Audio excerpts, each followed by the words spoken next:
You're listening to the Bloomberg Intelligence Podcast. Catch us live weekdays at 10 a.m. Eastern on Apple CarPlay and Android Auto with the Bloomberg Business app. Listen on demand wherever you get your podcasts or watch us live on YouTube.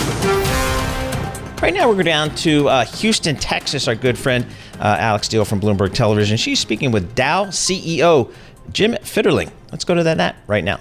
Paul, good to hear you. I'm glad you're back from vacation. That's right. I'm here with Jim Fitterling, and it's such a pleasure to have you. Thank you so much for joining. Thank you for having me. Is this an economy, a U.S. economy, that needs Fed cuts? What's your take on a global scale? You know, it's starting to feel like the economy is gaining a little bit of strength at the beginning of the year. It's not robust. Maybe a little bit early to tell if this is a long-term trend, but it's been a decent start to the year. Electronics has been a bit stronger than last year. Last year was a kind of a weak spot, so our outlook is good. Automotive had a good year last year, and I think despite the discussion around electric vehicles and some of the flat to negative sentiment that's in the news, the reality is I think it's going to be another good year in the automotive sector. Housing's been the slow start, but there's been an uptick in single-family home starts, which is good. That usually has a ripple effect through a lot of other durable goods manufacturing. We haven't seen that yet. So a modest, good start to the year, and we just see how things develop. So we're getting there. That begs the question that if we do, say, get 2 to 3 cuts this year, for example, from the Fed, is your expectation that we see accelerated growth, higher inflation? Like, does that actually start more growth? Well, I think in the commodity space, and in our industry in particular, we tend to lead into a slowdown. And so we started to lead into this 18 months, middle of this year will be 24 months ago. And we typically tend to lead out. And so it's too early to say we're coming out, but you can start to see shoots that are like when we see a recovery. And of course, that demand, you know, what's missing from the economy right now is the durable goods demand and construction demand. And when that comes back, those are high volume applications, and that demand pull is going to mean that prices are going to move up a bit. I don't know if I would call that necessarily inflationary, but that's just the cycle. What do you think it's waiting for? I think it's waiting for rate reductions for the mortgage rates to come down. I think that's the next big thing that typically triggers a kind of a shoot up in the housing market. And then that triggers a lot of other services and durable goods demand that comes behind it. So we may see a second half recovery. I'm That's hopeful. Sort of what I'm hearing from you. I'm hopeful, yeah. Is it a similar picture over in Europe? So the chemical sector in Europe is under a lot of pressure. I mean, input costs are high. The economy there is weaker in many sense compared to the U.S. What's your take? European consumer demand is not nearly as strong as it is here in the States. And of course, the weight of higher energy costs has hit the consumer in a lot of different ways. Now we're seeing an improvement year over year. Obviously, energy's come down, but natural gas is below $10 a million BTU landed in Europe. But we sit here today at $1.60, and maybe the long-term trend is $2.50 to $3.50. Yeah, but still, that's a difference. Still a big difference. And electricity, you know, which most consumers purchase, electricity costs are double, maybe a little bit more than what they are here in the U.S. So I think, you know, there's a big question. When I look at my downstream customers in Europe, I'm always questioning how long will they be there? And if you don't have a domestic market to service in Europe, you really can't afford to export from Europe. So if you don't have a domestic market to service, you have to say, you know, what does my footprint need to be? How long can I be there in order to be part of that economy? That's a big deal. You're talking about the automotive industry, construction industry. Like, is that going to move? What's your best sense? A lot of technology comes out of there too. I mean, beyond just the industry, a lot of the technology that we use around the world starts in Europe. And so, you know, exporting technology obviously is a little bit easier than exporting product, but we're already starting to see imports of electric vehicles from China into Europe. We're seeing China has become a lower cost competitor than Europe in petrochemicals, so you're starting to see product move into Europe. The Middle East obviously has been a big supplier because of their cost position into Europe. Europe's getting a bit of a reprieve right now because of the Suez Canal situation, so operating rates are up a little bit. But I think once that Israel-Gaza conflict is resolved, then we'll see things go back to normal. Is it fair to say that you wouldn't build a new chemical plant in Europe right now? Be very tough. You'd have to be in a very specialized downstream market that you knew could handle the higher input costs. But I would say in general, it'd be very tough. So for you then, let's take a look at inflation for a second. Where are costs still rising and where are they falling? You're starting to see some costs. I mean, cost in commodities came off pretty dramatically. I think one of the reasons we announced our final investment decision on our project in Canada at the end of last year was because we were able to lock in a lot of bulk material costs like steel, concrete, cement, all the things we need to build the plant. So I think that's been good. Now, obviously, as some of this construction demand and things come back, that'll tend to rise with the cycle. But I think if you looked at the commodity portion, a lot of inflation came out of there. If you look at the consumer, like going to the grocery store, some of that hasn't come out yet. And so I think we're starting to see that with the destocking that happened last year, no signs of really restocking in the value chain. I think you're going to start to see some of that consumer inflation come out too. And I think that's a little bit what the Fed's looking at. Are you worried about tariffs come, I don't know, November, January? From either president? You make a great point. Both sides.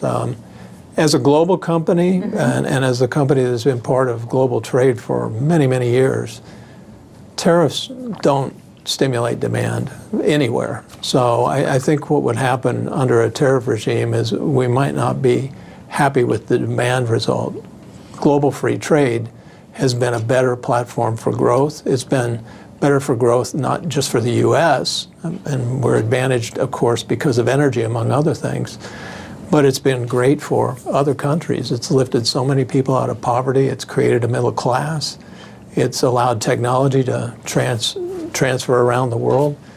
So it would also just mean that you would have to produce and use the products in country, right? You have to produce and do in country. It would be totally separate from each other. Right. When we have a supply chain today that is not U.S.-centric and hasn't had time to reshore, so that would become inflationary in and of itself. So I think, the thing we're trying to fight and the tool we're using, they both could end up being inflationary. I don't know that tariffs is the answer. Let's turn to, if you're building a new plant today, what are you going to power it with in the next 10 to 15 years? Like, what's going to be that thing? Well, we are building a new plant in Canada, and the purpose for going up there was to build the world's first zero Scope 1 and 2 emissions ethylene complex. We will power it with hydrogen. It's a pretty elegant solution because we actually take ethane and natural gas liquid, we crack it to make ethylene, and we make two byproducts, methane and hydrogen.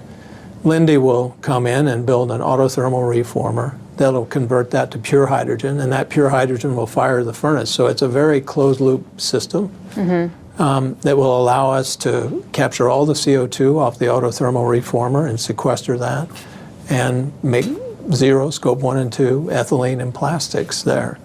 It'll be the biggest hydrogen carbon capture project of its kind in the world. And it'll be the first one. First phase will be up in 2027. One more quick question on that. Yeah. When are you going to make money off of it? And that's my way of understanding how expensive is it to put together. As soon as we start it up, it'll be as competitive as our project that we did here in Texas and started up in 2017. Canada's got a price on carbon, so we're able to recover some of the higher costs of scrubbing out the CO2 from the price on carbon. And the Alberta government and the federal government in Canada have investment tax credits and incentives for us to put in the hydrogen technology in the first place.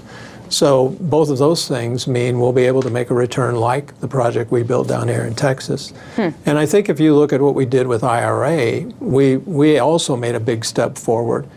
One with the tax credits and the support for new technologies. But I think more importantly, the breadth of the IRA. So we, as opposed to say the EU, which is very focused on a transition, but very specific, you can only make green hydrogen a certain way. We said, look, all forms of low carbon energy are part of the equation, and we're going to make it accessible for everybody to be part of the equation. So that could be small modular nuclear, which we've signed up to with the DOE and the Advanced Reactor Demonstration Program with X-Energy. We're looking at one of our sites here in Texas, Seadrift near Victoria, Texas. And we're looking at that site to basically replace all of our combined cycle gas cogen with a small modular reactor for 80 megawatt units that would take all the power and steam at the site to zero carbon. Wow. That's a big project, but we think we can do that and help X-Energy bring that cost competitive with hydrogen carbon capture or combined cycle gas with CO2 scrubbing. We think we can be competitive with both of those. Jim, so great. I love getting that perspective, the global perspective and the energy transition perspective. Thanks so much, Jim Fitterling, CEO of Dow. Paul and Molly, back to you. All right, thanks very much, Alex. Appreciate that. That's Alex Steele. She was sitting down with Dow CEO Jim Fitterling in Bloomberg's Houston bureau there. You're listening to the Bloomberg Intelligence Podcast. Catch us live weekdays at 10 a.m. Eastern on Apple CarPlay and Android Auto with the Bloomberg Business app. You can also listen live on Amazon Alexa from our flagship New York station. Just say, Alexa, play Bloomberg 1130. All right, let's check in with Ira Jersey. He is our go-to guy on markets, the treasury markets that really prices in kind of where this Fed may want to go here. Ira Jersey, Chief Interest Rate Strategist for Bloomberg Intelligence, joining us from the confines of our Princeton University, our Princeton, New Jersey set down there. Ira, again, not looking for anything tomorrow, but you're the smart money. When we've heard of the smart money, we talk about the Ira Jerseys of the world. What are you going to be listening for? Yeah, I'm going to be looking for a couple of things, Paul. So number one is balance sheet policy. You know, we've been waiting for more information and details on how that was going to develop over time. And at the last meeting, Jay Powell said, hey, the next meeting, we're going to start talking about what we're going to do. So I'll be listening in this post-meeting press conference as to what are the options maybe they're considering. There won't be any decisions, and they won't make and there won't be a lot of detail yet. But you know, what are they thinking in terms of timing and also in terms of size of how they're going to cut back their asset runoff. So that's number one. And then number two is obviously some of the nuance and details. How do the dots change?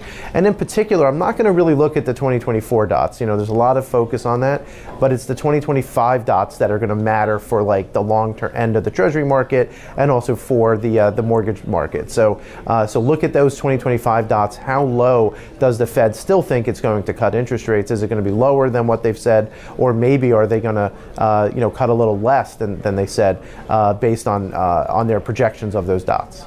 Well, let's get into the projections also a little bit more. This is going to be the first updated summary of economic projections we're going to get this year. So the 2023 dots at the end of in December that we saw had those 3 cuts priced in for this year. As you said, maybe the 2024 dots less interesting than 25, but we're also going to get updated inflation projections, updated GDP projections. Any movement you sense might happen in there?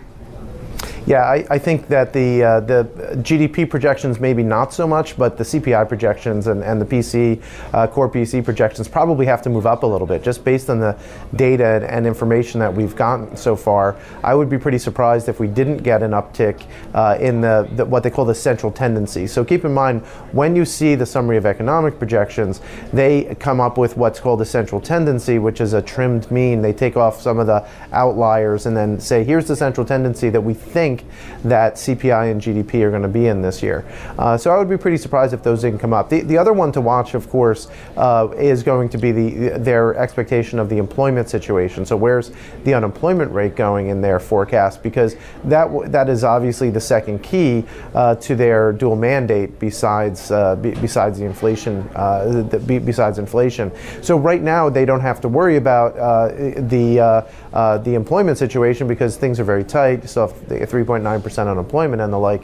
But if their forecast suggests that maybe employment's going to remain better than what the December SCP had said, then there's the possibility that maybe at some point in the not too distant future, they might go from 3 cuts to 2 cuts in the dot plot come June. Of course, there's a lot of data we get before then, but I think that in order to prepare the market for that, one of the ways that it can do so without having two or more members move their dots up would be to say, hey, we actually think the employment situation is going to be better than we thought just 3 months ago. So, Ira, WIRP go, the WIRP function, we started the year with the market pricing in approximately 6 rate cuts, and we're now down to approximately 3. Does that seem more realistic to you? That's been our call since last October. Yep. So yeah, it's like come back. Quite frankly, that pricing of 6 cuts was one of the 3 things that we highlighted as maybe being the biggest mispricings in the rates market. That and also inflation expectations, because we had 5-year inflation expectations earlier in the year approaching 2%, and we thought that was somewhat too low and unrealistically low, and that they would probably have to come up. So 3 cuts at this point seems reasonable. It's because, obviously the Federal Reserve could cut 5, they could cut 1, right? They could cut 0. So I think that's a more reasonable midpoint of potential outcomes than was the 6 cuts that were priced in January. And you look at the rest of the Treasury market, like 2-year yields at 4.7%. 2-year yields are exactly pricing for 3 cuts this year and 3 cuts next year. So I think that those are pretty close to fair value. When they were down at 4.4%, they were, obviously a little bit overpriced, and now it's more realistic pricing, I think, for the potential policy outcomes. How much do you think Powell is going to get into the cadence of rate cuts? I think it was maybe Vice Chair Jefferson who had brought up recently that I think it was in Greenspan's tenure, that the Fed had cut and then, waited a couple meetings, cut again. So maybe the stop and go nature of coming down, if Powell might allude to how that spacing is going to play out. Yeah, I doubt that the chair is going to say anything completely outrageous. So he'll leave his options open. But I wouldn't be surprised if he mentioned that a stop go, or not going every meeting, not cutting every meeting, is a realistic possibility. And clearly, 3 cuts this year would require them to skip at least 1 meeting, if not 2, depending on when they started, right? So it wouldn't surprise me personally if the Federal Reserve did cut in June and then waited again until September to see what the economy was doing. You wind up getting almost 3 more months of data in between June and the September meeting. So given that, I think that going in June actually it gives the Fed a lot more optionality. Cutting in July would also give them similar optionality, where maybe they cut in July and then they don't cut again until November, and then wait till December, right? And there's the possibility that if the economy continues to be pretty good, then there's no reason for the Fed to necessarily cut in December, and you only get 50 basis points of cuts this year. So that would not be a surprise, going in a measured pace, right? Something like that. That was the Greenspan hiking cycle back in the mid 2000s, when he said, we're going to go to measured pace. So this could be something similar. It's been hard for the Fed in the past to calibrate things that way, because they've always been reacting to some crisis or some massive downturn in the economy that was where they were behind the curve. So I think the Fed at this point would like to get in front of the curve and start to cut. The risk is that they make the mistake of reaccelerating inflation, right? And that's something that a lot of market participants are very worried about as well. So the Fed is in a tough place right here, quite frankly. So doing nothing is actually the path of least resistance, at least until it's clear that the economy is slowing enough that they can feel comfortable cutting rates. Yeah, well, I mean, there's going to be a kind of a high bar to get that amount of slowing between now and June. Now, I mean, looking at the data that we've gotten for the first 2 months of the year, it looks like inflation is still pretty firm. The job market's still pretty strong. Haven't really seen a ton of that, slowing activity that Powell said in his congressional testimony, that they're not far from getting that level of confidence to start cutting rates. But I don't think we've really gotten much news since those comments that would make them more confident. Yeah, I don't disagree with that. I think that's the reason why the market's now pricing for a July cut instead of a June 1st cut. But you still get another 3 months of data. There are some signs that the economy is slowing. When you look at some of the survey data, for example, you're seeing some confidence levels going down a little bit. You do have some areas of consumption that are slowing pretty meaningfully. So all is not great, but it's also, as you note, it's fine, right? And fine means that the Fed doesn't necessarily need to cut interest rates. What the Fed would love to do is to kind of cut interest rates following how much inflation is falling. The challenge with that is which inflation measure you're targeting, and does the market understand that? And I think that's maybe a communications issue that Jay Powell and some other members of the Fed could address, because are they happy with having the Fed funds rate 300 basis points above inflation based on one of the measures of inflation? That's where it is, and that would seem to be high and very restrictive. And that's one of the reasons why when Jay Powell or Chris Waller or some of these other members of the Federal Reserve say that rates are restrictive, that's what they're talking about, right? That difference between the Fed funds rate and inflation. All right, Ira, great stuff. Really appreciate getting a couple minutes of your time before this important Fed meeting tomorrow. That's Ira Jersey, Chief U.S. Interest Rate Strategist for Bloomberg Intelligence. You're listening to the Bloomberg Intelligence Podcast. Catch us live weekdays at 10 a.m. Eastern on Apple CarPlay and Android Auto with the Bloomberg Business app. Listen on demand wherever you get your podcasts or watch us live on YouTube. Again, waiting the Fed tomorrow. Not much is expected from the Fed in their statement and from Jay Powell. Steady as she goes. I guess markets is trying to get a sense of when the Fed will begin cutting rates this year. Or is there a scenario where maybe they push it out to next year? And it certainly is impacting the markets. Let's check in with a professional on this stuff. Phil Orlando, Chief Equity Market Strategist and Head of Client Portfolio Management at Federates Hermes. He joins us via Zoom. So, Phil, what are you looking for from the Fed tomorrow? And do you expect it to change your outlook? Paul, good morning. Thank you very much for having me back on. We are very much out of sync with the market. As you and I talked, I guess earlier this year, the consensus view on Wall Street was that there'd be 6 or 7 rate cuts this year, with the first one starting tomorrow, due to immaculate disinflation and the immaculate pivot thesis. and we just didn't see that. We were sort of in the 3-cut camp, with the first one coming maybe in July. July, November, December was sort of the way we were timing this out. And what's transpired over the last couple of months is that inflation, as we discussed, is a little sticky or a little more persistent than perhaps the consensus thought. And the Fed, recognizing that, has been trying to tamp down some of this enthusiasm for a significant number of rate cuts. So fast forward to tomorrow. We expect the Federal Reserve to do literally nothing. We still think that first cut is coming in July. And I think the market is going to talk about what we've seen with CPI and PPI and PCE over the last 4 or 5 months, in that the rapid decline that we saw from the middle of 22 into the end of 23 has now gotten choppy. When we've actually seen an increase in inflation a little bit over the last couple of months due to energy and food prices and housing and labor cost pressures and all the things that you and I talked about earlier this year. What's the trade that you're preparing for, Phil, in terms of tomorrow? Maybe you and your team, if you've played, run out a few scenarios. Obviously, the interest rate move being expected to be 0, but looking at more in terms of what might happen with the dots, what might happen with the economic projections. Have you guys come up with a game plan of how to move in either direction depending on what those materials show? Fabulous question, Molly. And there are 2 parts to this. I want to focus on the dot part of your question first.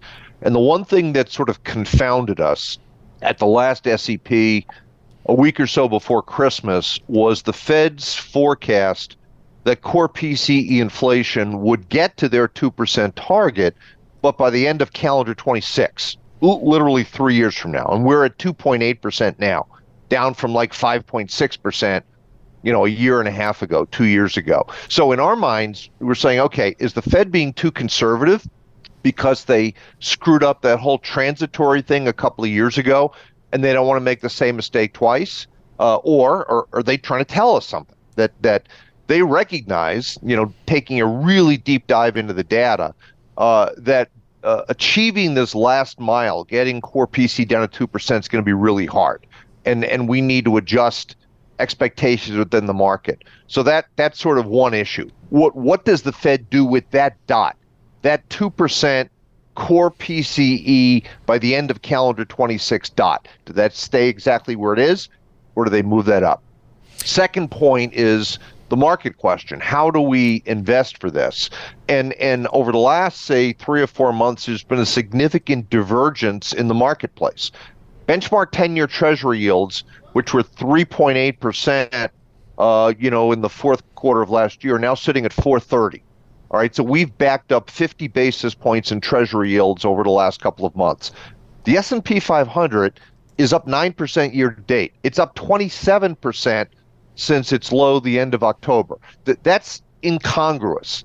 That there needs to be more in sync. Frankly, I think the bond market's got it right. The backup in rates over the course of the last couple of months, because of the disappointment with inflation, in our view, is the right move. Equity markets seem to be overly optimistic, and perhaps that's because of the performance of what now turns out to be the Mag 1. NVIDIA is nearly a 10-bagger over the last 18 months. Now, NVIDIA is down about 13% over the last couple of weeks, so maybe from that oversold position, NVIDIA is going to start to ratchet back to more reasonable valuation levels, and maybe the equity market, reflecting what's going on in the bond market, but begins to come back to more reasonable levels as well. All right, we're speaking with Phil Orlando, Chief Equity Market Strategist at Federates Hermes. Coming up in just moments, we're going to bring you a TV simulcast. Bloomberg's Alex Steele. She's speaking with Dow CEO Jim Fitterling in Houston, so we'll bring that to you in just moments. Hey, Phil, so given that backdrop on rates, am I buying them or am I selling them here? What are we doing? Rates or stocks? Stocks. All right. So our view going into this year is that we would have a barbell-shaped year in terms of S&P 500 performance. We thought we'd get out of the gate in great shape, and clearly we have. Frankly, we've gotten out of the gate in too great a shape. Our full-year target for the S&P 500 is 5,200, and we're essentially there now. We thought there'd be a lot of chop and volatility in the summer associated with the Fed's first rate cut, which we thought would start in July. Typically, stocks go down when the Fed starts cutting, and we think there's going to be a lot of volatility in the summer and fall going into the election. And then we think there's going to be a powerful sort of post-election sigh of relief rally that takes us back to 5,200. So the equity trade here over, say, the next 6 months is going to be one where I think the froth comes off of a lot of the growth in the technology names that have done phenomenally well, over the last 18 months. And I think a lot of the sectors that frankly have been left for dead, domestic large cap value, domestic small cap growth, international, I think you're going to see sort of a reversion of the mean, a changing of the guard, if you will. And those stocks, I think, will have a better next couple of quarters than the growth in tech stocks have had over the last 18 months. So if your call is for the first rate cut coming in July, and you've been hanging with that call for several months now, you must be feeling pretty good right now these days. How about that? I mean, how many people not too long ago were thinking tomorrow is when, the cuts really start rolling? Well, there's good and bad to that. We were feeling a little nervous at the end of last year and the beginning of this year because we were completely out of sync with the market, and we're sort of scratching our heads, sitting around the table saying, we've got to be missing something. And it turns out that we got this one right, or at least it appears so at this point. Tomorrow's another day, more inflation data, more labor market data, more economic data generally, and this is a game that continues to play out. We come back every day and evaluate, what's going to happen from this point forward. So, Phil, how about the energy space here? I'm just looking at WTI crude oil moving higher yet again today at over $83 per barrel. How do you guys think about the energy space? Well, Paul, again, this is one of the things we talked about at the beginning of the year. Energy is an overweight for us. With WTI sitting at $65 at the beginning of the year, our view is that it was mispriced. Yep. Particularly given the volatility in the Middle East and the fact that our strategic petroleum reserve is sitting at half. We felt that crude would get into that $80 to $90 a barrel neighborhood by the end of this year, and you said we're now in the low 80s 3 months in. So crude is absolutely moving in the right direction. Right. All right, Phil, thanks so much for joining us. Always appreciate getting your thoughts there. Phil Orlando, Chief Equity Market Strategist and Head of Client Portfolio Management at Federates Hermes. You're listening to the Bloomberg Intelligence Podcast. Catch us live weekdays at 10 a.m. Eastern on Apple CarPlay and Android Auto with the Bloomberg Business app. You can also listen live on Amazon Alexa from our flagship New York station. Just say, Alexa, play Bloomberg 1130. One of the most read stories on the terminal today, Molly, Oprah. If you put that in a headline, that's going to get you some hits. That's a good way to get some hits going. Yeah. Oprah hypes Zepbound and Wegovy, but keeps her choice secret. So apparently she's out there and she's become kind of the unofficial spokesperson for these GLP-1 drugs that are all the rage here. Just a catch-all of them because we don't know which one she's on right now. That's right. Well, they're all great. They're all. I guess that's whatever kind of what she's doing. It's working for her. It's working for her. Madison Muller joins us. She's a healthcare reporter for Bloomberg News. She's a reporter on this story. What's Oprah's role here with these drugs? Well, we're used to seeing Oprah as the face of Weight Watchers, yes, obviously, for the last almost a decade. And she said recently that she was exiting the board of Weight Watchers. And then she said that it was to avoid potential perceptions of conflict of interest. And then she's doing this special now, which was all about weight loss drugs. So she did a special on ABC television? Yeah, on ABC. Was it a paid promotion or it was not. Novo Nordisk said that they didn't have any, financial anything to do with Oprah, really. And she's not, to our knowledge, doesn't have a partnership with either of the drug manufacturers. But, people that were watching the show and were on Twitter last night sort of reacting to it said that it watched and seemed sort of like an infomercial for the drugs. Weird. Yeah, tell us a little bit more about who was on it. You were telling us before we got on the air here that there were some doctors, but maybe they kind of glanced over the side effects a bit and that this was really just a big, hype up moment for these weight loss drugs. Yeah, so they heard from patients, there were doctors, there were executives from Novo Nordisk and Eli Lilly on the program as well. The majority of the program was sort of centered on patient experiences with these drugs, but it really didn't get into details about the side effects, sort of glossed over them, and the doctor that they had on talking about them said that the side effects were overhyped. Really? So again, that kind of goes to the editorial integrity of it. I mean, I'm not a journalist, but really? Yeah, I mean, aren't we all journalists in the room? I guess. I don't know. There was definitely, I think that it served a purpose, and Oprah is on these drugs. She's had a great experience with them, so she says, and that's sort of what the program was centered around and really spoke to that positive experience on the drugs. So what are Oprah's feelings toward Weight Watchers right now? I mean, this, like you said, she has been the face of that company for so many years, and now just really seems to be doing a total 180, and that Weight Watchers would probably be on the losing end of the success of these drugs. Yeah, and she asked, Weight Watchers CEO was on this program, and she asked a very pointed question, what is the role and what's the point of Weight Watchers now that we have these medications, which I think is sort of the question that the whole industry has been asking, and the diet industry and analysts and everyone. And, Weight Watchers CEO said that there is still a role for them to play in supporting the community, supporting people's weight loss journeys. But I guess that still sort of remains to be seen because their stock's not doing too well right now. I really hesitate to ask this question, but since you reported on it, what is Ozempic face? Yes. So Ozempic face is another sort of trend that we're seeing happen right now, especially here in New York.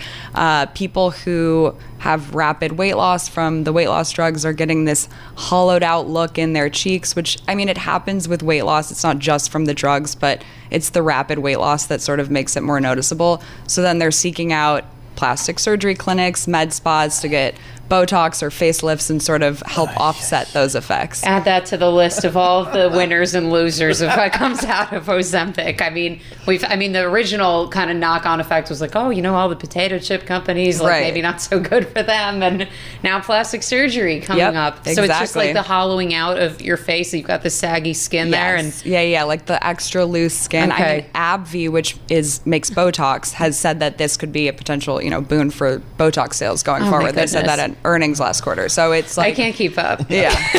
So on these GLP drugs, where are we in terms of, I know someone who has a prescription, but this person cannot get it filled because there's not enough supply. And it is not me. Where are we? Also not insured. Right? Mostly? So that 2 questions. Yeah. Where are we on ramping up supply to meet demand? And then secondarily, who pays for this stuff? Yeah, I mean, the supply problem has been a huge issue, and Novo Nordisk and Eli Lilly are investing billions of dollars to ramp up supply to try to meet demand. But, I've seen in analyst notes, they're like, the demand for these products just seems like it's insatiable. Yeah. And at this point, they're already coming from behind. So, and all of these investments in production capacity, take a couple of years to come online. So we're sort of just still racing to keep up with it. It's, probably, Lilly said it's probably going to be, not this year that they're able to meet supply, maybe next year. Wow. So we're still trying to ramp up the supply there. And then in terms of paying for it, we have I think 50% of commercial plans cover the drugs for obesity. A third of state health plans through Medicaid cover the drugs. Medicare does not cover weight loss drugs. So it's very patchy still, and a lot of people are paying out of pocket. I want to come back to Oprah's role in all of this, because I really find it interesting that, like we've been saying, this is still these drugs are relatively in their infancy, and we don't really know a ton of the side effects, at least over the longer term yet. And I just find it kind of amazing that somebody with a reputation like Oprah is, obviously I would think, she's done her research on this to the extent that it's available, but it's kind of amazing to, just be putting herself so behind all of this when so many people really trust her, and I don't know. I think maybe the skeptic in me is just thinking there's got to be some risk to that from her reputational perspective. This could backfire. Yeah, and I think that's a risk that the companies it's in the back of their minds too. It's so important, and there is such a long history of safety issues with weight loss drugs. Fen in the 90s was shown to cause heart problems. There was a weight loss drug in the EU that was pulled from the market after it was shown to cause suicide and neurological problems. So there's just, I think that the bar for safety with these drugs is really high, and that's something to just be really cognizant of. Let's not forget too, most of these drugs, weren't they also originated to treat diabetes, right? Not weight loss. Right. Yep. And so we know from 20 years of the diabetes drugs being around that they are safe, and they're definitely safer than older drugs, but they're being used so widely now by people who don't necessarily have diabetes or obesity. And so that's sort of the risk, is we don't know what the risks are in patients who, they haven't really been studied or weren't the target population. What do the companies say about getting these drugs in a pill format or oral format? Because that presumably would be another driver in usage. Yeah, that's the next big thing, and that's both of, Novo Nordisk and Eli Lilly are working on pills. That's sort of the next exciting thing that people are watching for, and it also could help with supply because pills are a little bit easier to manufacture than the weight loss shots.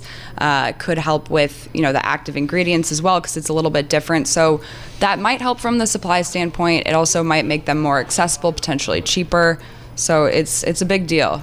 How do people decide if you're looking to to be taking one of these drugs, whether it's Zepbound, Wegovy, Ozempic, how do people differentiate between all of these? Or are they kind of roughly looked at fairly equally from a consumer perspective?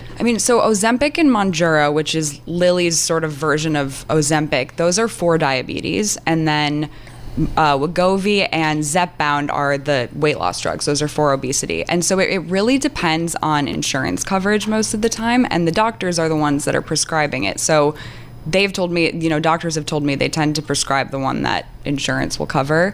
And so it's sort of dependent on that, but. Interesting. Okay. Otherwise, what could this be $1,000 a month, right? Right. $1,000 a month or more. Is that what it is? Really? Yeah. And you have to do it for the rest of your life. Yeah, if you want to if you want to keep the weight off, right? And that hollow face. Yes. And then add Botox. Exactly. Oh, boy. And round and round it goes. All right, Madison, thanks so much for joining us. Great reporting there, Madison Muller. She's a Bloomberg News health reporter, and talking about her. She's got a couple great stories out there. One on the Oprah, and the other one on Ozempic face. I mean, boy, All angles. I'm just floored still at like the ripple effect of all of this. Right. I mean, having these consumer products companies CEOs come on and talk about Ozempic and its impact on their business. I thought that was incredibly silly, but maybe not. Yeah, and now that you've got this new problem to deal with, that you look great, you're slimmed down, but now your face is all hollowed out, and I mean, just man, how do you explain that to your friends? Yeah, I don't know, but I am seeing people. Boy, you lost a lot of weight. Oh, yeah? Yeah. I mean, it's out there, even with the regular folk. This is the Bloomberg Intelligence Podcast, available on Apple, Spotify, and anywhere else you get your podcasts. Listen live each weekday, 10 a.m. to noon Eastern on Bloomberg.com, the iHeartRadio app, TuneIn, and the Bloomberg Business app. You can also watch us live every weekday on YouTube and always on the Bloomberg Terminal.